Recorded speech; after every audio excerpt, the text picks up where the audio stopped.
ابھی مجھے ایک کلپ دکھایا گیا ہے جس میں حجامہ کے بارے میں سوال جواب ہے، اور جس میں حجامہ اور فسد کو آپس میں خلط ملط کر دیا گیا ہے۔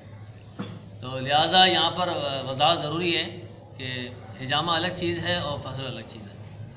فسد کیا ہوتا ہے کہ فسد میں کسی علاج کی غرض سے رگ کو کاٹا جاتا ہے، یعنی پنکچر کیا جاتا ہے، اور حجامہ اس کے برعکس ہے۔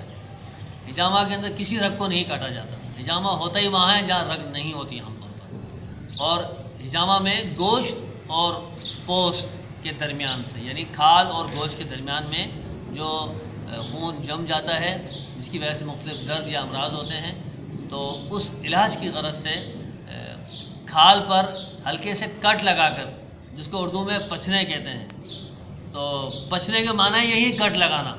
پچنا کسی سینگ یا پلاسٹک کے کٹوری کا یا مٹی کی کٹوری کا نام نہیں ہے، بلکہ پچنے کا یا حجم کا مطلب ہے کٹ لگانا، ہلکا کٹ لگانا، جس کے بارے میں احادیث میں آیا کہ ان فی الحجم شفا یا الشفاء فی ثلاثہ وغیرہ۔